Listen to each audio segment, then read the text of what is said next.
Millionaire's deaf son cried nonstop, until a poor black boy did something unbelievable. The Turner estate looked perfect from the outside. A shimmering mansion resting beside the still waters of Lake Crest, framed by manicured gardens and trimmed hedges that looked like they'd never known imperfection.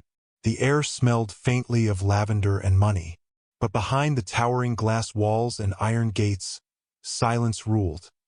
Not the kind of silence that calms, but the kind that suffocates. Martin Turner, a self-made millionaire, lived alone in that silence with his 7-year-old son, Eli. 6 months ago, their world had been whole, laughter, warmth, a mother's touch. Then, in one violent moment on a rain-soaked road, it all vanished. Grace Turner, wife, mother, heart of the house, was gone. Eli was born deaf, but he never felt disconnected. Grace had made sure of that. She learned to sign before he turned 2. Together, they built their own world, a world of gestures, smiles, and invisible melodies. She made the air around him come alive, made silence feel safe. But after the accident, even that world collapsed. Every morning since that night, Eli woke before dawn. He'd sit by his bedroom window, his small hands resting on the sill, watching the lake shimmer under pale light. The room was too big for a child. Shelves lined with toys he no longer touched, a bed that looked untouched, and framed photos of a smiling woman whose face he traced with trembling fingers. If you are enjoying this story, don't forget to like this video, subscribe to the channel, and share a word of love in the comments. He cried, not loudly because sound meant nothing to him, but endlessly. His tears came like waves that never broke. His sobs had become part of the mansion's rhythm. Martin tried to fill that silence with solutions. Therapists, specialists, interpreters, all paid generously to do what he couldn't: reach his son. But they came and went, leaving behind reports, promises, and disappointment. Martin had built empires through control, numbers, contracts, deadlines, but grief was something he couldn't manage. He buried himself in work, hiding behind screens and business calls.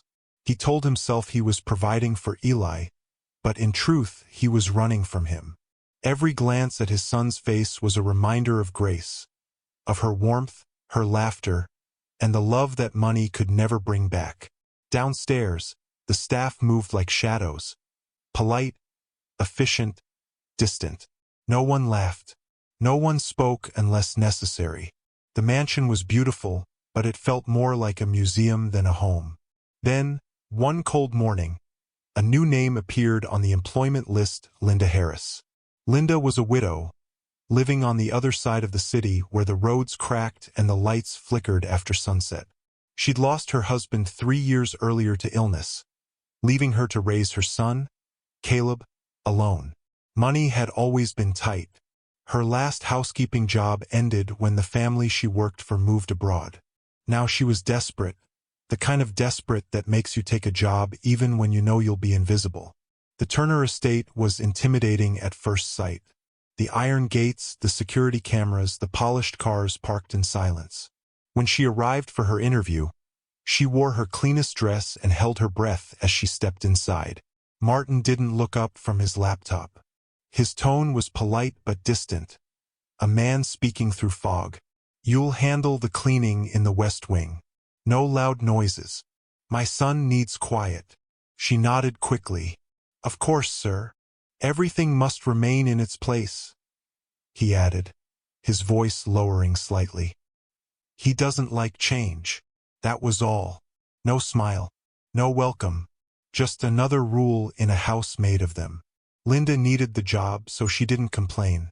She showed up early, worked late, and made sure every corner gleamed. But what she noticed more than dust or disorder was the silence. It wasn't peace. It was grief, wrapped in wealth. Her son Caleb often came along after school, waiting quietly in a corner of the kitchen while she worked.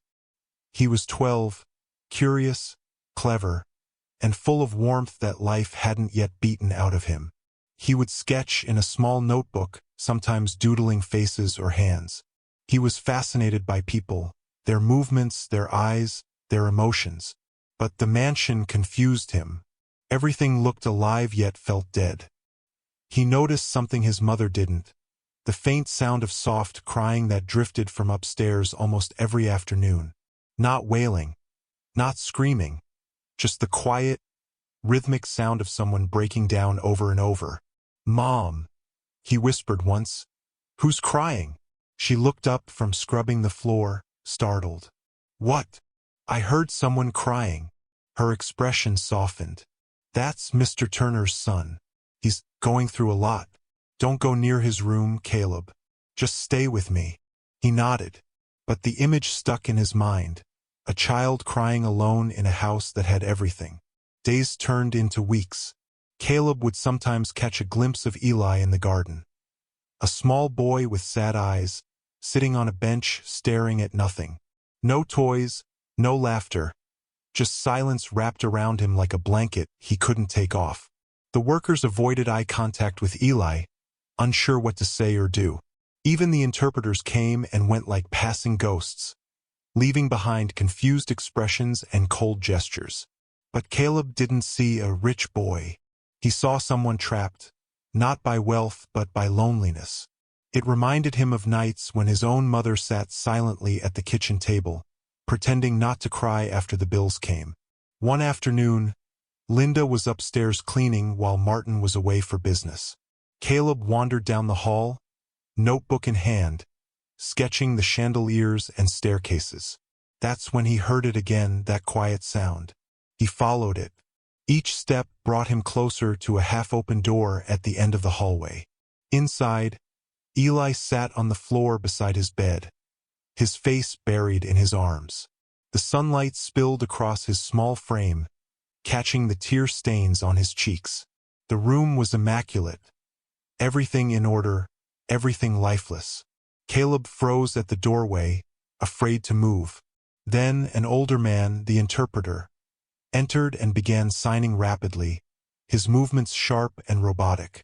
Caleb recognized a few signs from his friend Maya, but there was no warmth in the man's hands. Eli didn't respond. His tears kept falling. The interpreter sighed, shook his head, and left. And for the first time, Eli looked up, straight at Caleb. Their eyes met, one filled with pain, the other with empathy. In that moment, something wordless passed between them. Neither of them knew it yet, but that moment was the start of something that would change everything. Caleb didn't mean to intrude. He was just standing there, frozen in the doorway, heart pounding, staring at the boy whose tears had soaked through the expensive rug beneath him. Eli looked so small, so fragile, yet his sadness filled the room like thunder. For a moment, neither moved. Then the sound of footsteps echoed in the hallway, the interpreter leaving, the door still slightly open. Caleb's mother was somewhere upstairs. No one else was around. Caleb took a slow step forward. Eli's head lifted. His eyes, red and swollen, met Caleb's again. There was no fear, just confusion, like he was trying to understand why this stranger was standing there. Caleb hesitated, then remembered something his old friend Maya used to say. When words fail, your hands can still speak. He raised his hands slowly. His signs were clumsy, unpolished. He wasn't fluent, not like the interpreters, but he remembered enough. He signed, "Are you okay?" Eli blinked, almost startled. No one ever asked him that. Not like this. He stared at Caleb's hands, then at his face. His small lips trembled. Slowly, he raised his own hands and replied, hesitant, trembling. You know how to talk like this?" Caleb nodded, and for the first time in months, Eli's tears paused. That moment, that quiet connection between two boys from two different worlds, would change both their lives. But not everyone would see it that way. Over the next few days, Caleb couldn't stop thinking about Eli. He begged his mother to let him come along to work. First, Linda refused. "You'll get in trouble, Caleb. These people aren't like us. We keep our heads down and stay out of their business." But Caleb insisted. He wasn't trying to cause trouble. He just wanted to help. And eventually, Linda gave in. While she cleaned upstairs, Caleb quietly slipped into Eli's room again. Each visit was a little easier. He'd sit near the door at first, then closer. They began to communicate, not just with hands, but with laughter, gestures, and faces. Eli showed him drawings his mother had made, framed neatly on the wall. Caleb showed him his sketchbook, messy pages filled with faces and hands. When Caleb signed, it wasn't perfect, but it was real. His movements had emotion, something the trained interpreters never had. Eli smiled again for the first time in months. And then, one afternoon, everything changed. Martin Turner walked in. He froze at the sight. His son laughing silently with a boy he didn't know. A boy in worn sneakers and a hand-me-down hoodie. For a second, he didn't understand. His son hadn't smiled in half a year. And now he was smiling at this boy? "What are you doing here?" Martin's voice was sharp, cold. Linda rushed in, panicked. "Sir, I'm so sorry, that's my son, Caleb. He didn't mean to." But before she could finish, Eli jumped up and began signing rapidly. Martin's face twisted in confusion. "What is he saying?" Caleb swallowed hard. "He said he doesn't want me to go." He said, "I understand him." The room went still. Martin's eyes softened for just a second. But pride, guilt, and grief quickly hardened them again. "This is not your place," he said quietly. "Please take your son and leave." Linda's face burned with shame. She grabbed Caleb's hand and hurried out of the room. But as they reached the hallway, Eli's small hands slammed against the window pane. His tears started again. Silent, but heavy. Martin watched, helpless, as his son crumbled all over again. That night, Linda wanted to quit. "They'll fire me anyway," she muttered. But Caleb shook his head. "He needs someone, Mom. He doesn't care who has money or not. He just needs someone to listen." The next morning, everything took a darker turn. Eli's chest had started hurting during the night, sharp pains that made it hard to breathe. Martin called the family doctor, who diagnosed severe anxiety brought on by emotional trauma. "He needs connection," the doctor said. "Not just care. Connection. If he can't express himself, this will only get worse." Martin sat by Eli's bedside, feeling powerless. His wealth, his empire, meant nothing now. He remembered Caleb's words. He said he wants to be understood. For the first time, Martin wondered if that poor boy had seen something he couldn't. Days passed. The mansion grew heavier with silence. Linda still came to work, though she avoided eye contact with her employer. Caleb stayed home until one morning Martin himself opened the door. He looked different. Tired, uncertain but softer. "Would your son like to visit?" he asked quietly. Linda froze. She couldn't believe it. When Caleb entered the mansion again, Eli ran straight to him, his face lighting up like dawn breaking after a long night. They sat together in the garden, where Eli once played with his mother. Martin watched from a distance as the two boys spoke in signs and smiles. Caleb encouraged him to talk about Grace, about her voice, her hands, the way she laughed. That day, Eli asked to see his mother's videos, the ones Martin had hidden. At first, Martin resisted. "They'll just make him cry again," he whispered. But Caleb shook his head. "Maybe that's what he needs." So they watched them together, videos of Grace signing lullabies, baking cookies, hugging her son. Eli's tears came again, but this time, they weren't the same. They were cleansing. For the first time since the accident, his pain began to heal. Yet not everyone approved. A few days later, when Martin's sister Rebecca came to visit, she noticed Caleb and Linda sitting at the dinner table. Her expression hardened instantly. "Isn't that the cleaner's boy?" she whispered harshly. "You're letting them sit here?" Martin didn't respond, but his silence said everything. Rebecca's voice rose. "You're letting them influence Eli? You can't just let people like that." But she didn't finish her sentence. because Eli suddenly stood up, his little hands flying fast with emotion. His father didn't need a translator this time. He understood enough to know his son was saying, "If they can't sit here, then I won't either." The room fell silent, and for the first time in his life, Martin Turner realized that his son, his deaf, broken, grieving boy, had just taught him what it truly meant to hear. But not everyone would stay silent about that lesson, because what came next would test every bond they'd built and expose just how deep the divide between compassion and prejudice could go. It happened on a Friday morning. The Turner mansion, usually quiet, was buzzing with people. Investors, reporters, and relatives arriving for a charity event Martin had organized to honor his late wife. Cameras lined the grand staircase. Every surface gleamed, every detail rehearsed. But under all the polish, something fragile was brewing, something no one could see coming. Caleb had been invited quietly, at Eli's insistence. The boy refused to attend without his friend. "He's part of this," Eli signed again and again until his father finally agreed. So, there they were. A black boy in worn shoes standing beside a billionaire's son in a velvet suit, both holding small speech cards in trembling hands. For the first time, Eli would speak publicly, not with words but with his hands. And Caleb would stand beside him, translating.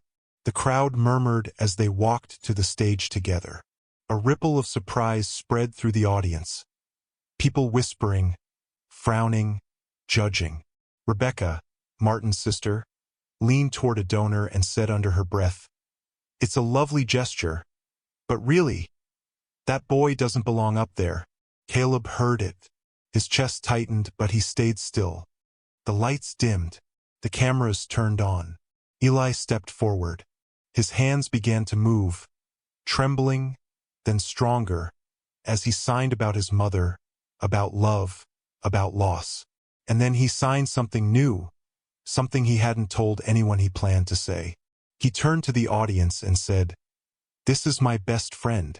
He taught me to hear without sound." Caleb's throat tightened as he translated, voice shaking.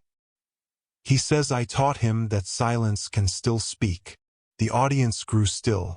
For one small moment, the room felt united, boundaries blurring, hearts softening.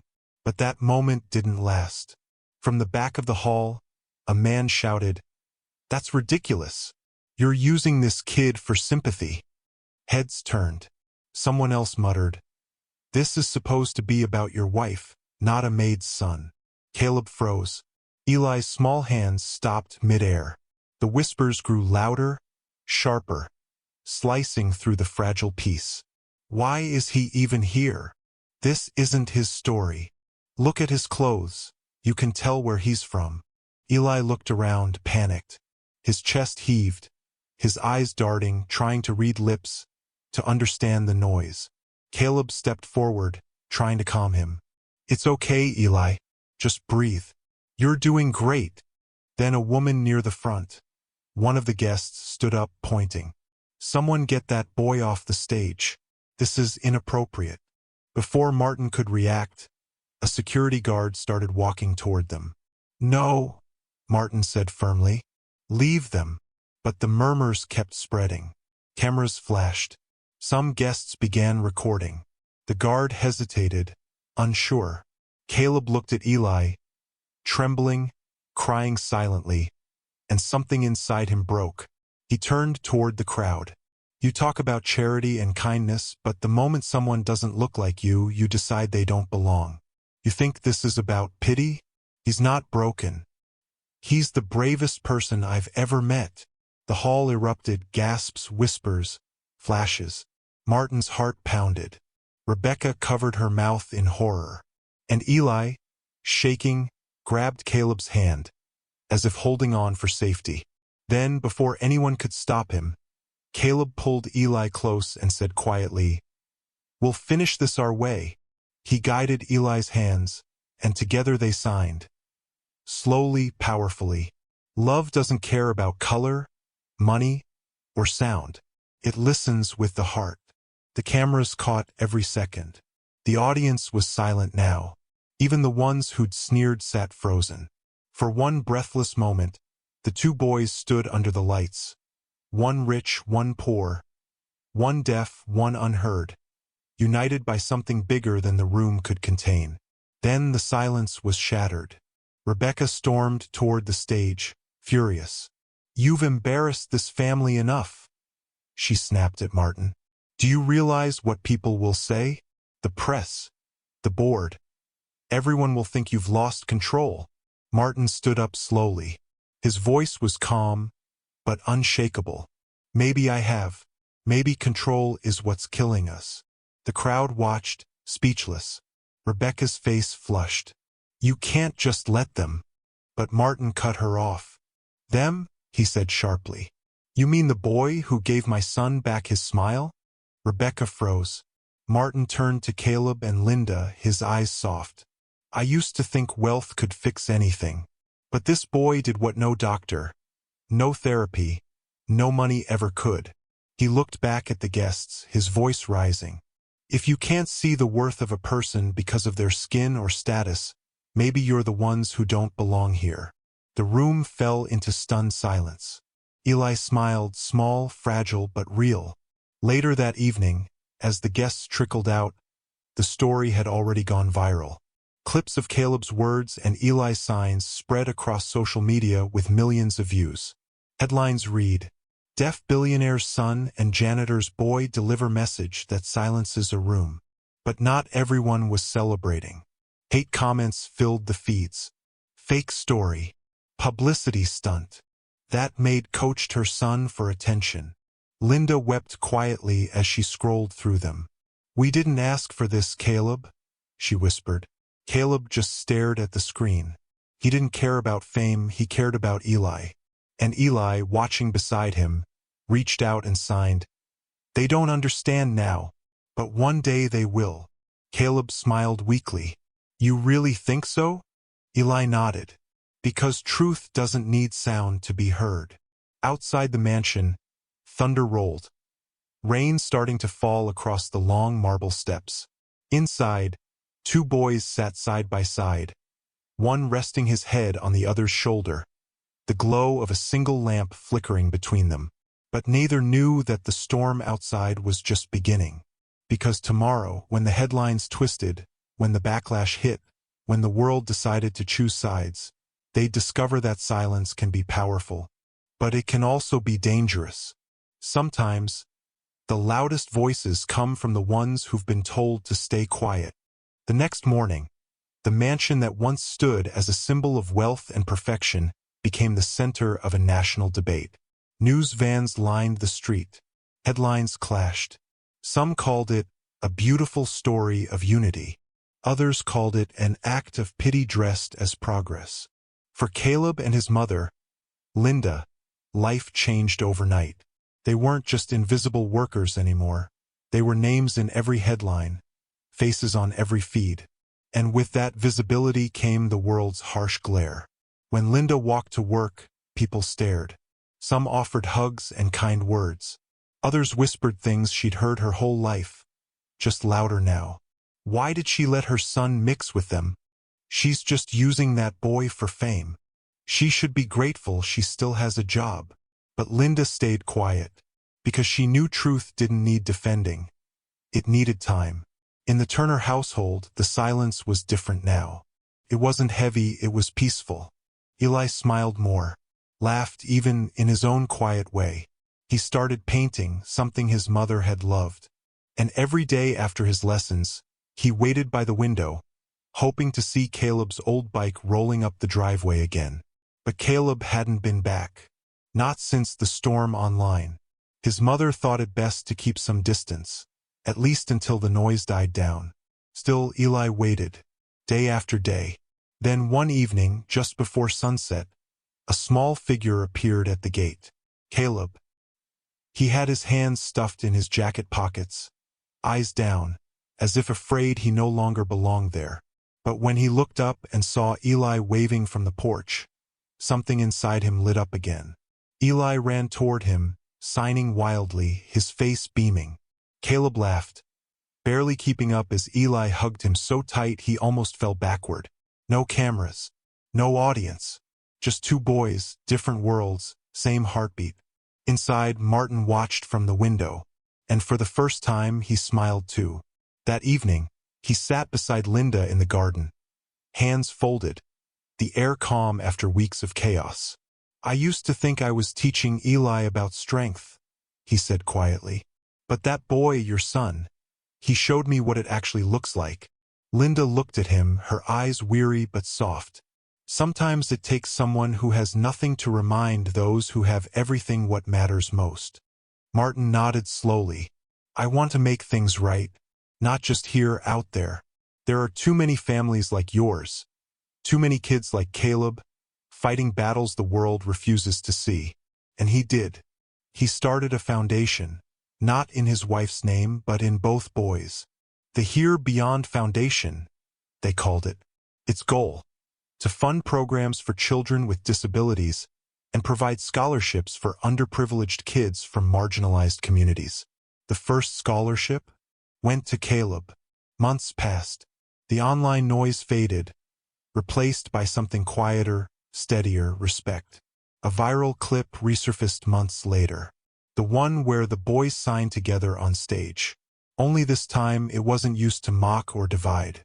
It was being shared with a new caption: "When you listen with your heart, the world sounds different." Teachers played it in classrooms. Activists used it in awareness campaigns. It became more than a moment, it became a message. And somewhere in all the noise, people began to reflect. Because racism doesn't always scream. Sometimes it whispers, in boardrooms, in glances, in silence.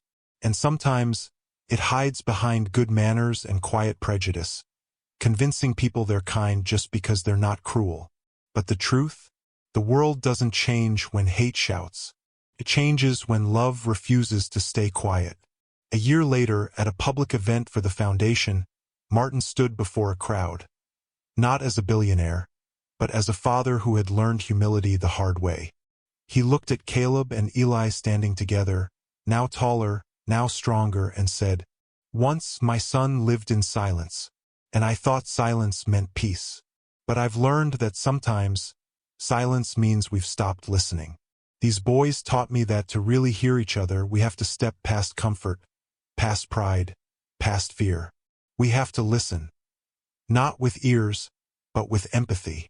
The crowd applauded, but Eli and Caleb just looked at each other and smiled, because they didn't need applause. They already understood.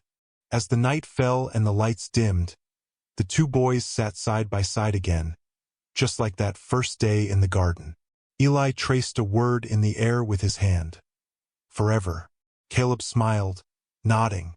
"Forever," he whispered back.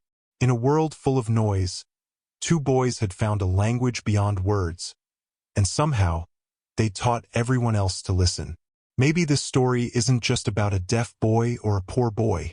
Maybe it's about us, all of us, learning to see the humanity that racism tries to erase. Because empathy isn't a gift, it's a choice. So the next time you see someone being silenced, ignored, or judged for what they look like, ask yourself, are you listening? If this story touched your heart, take a moment to think about it. About how two boys from different worlds taught us that understanding has no color and love has no limits. Tell me in the comments, what moment moved you the most? Your thoughts matter here.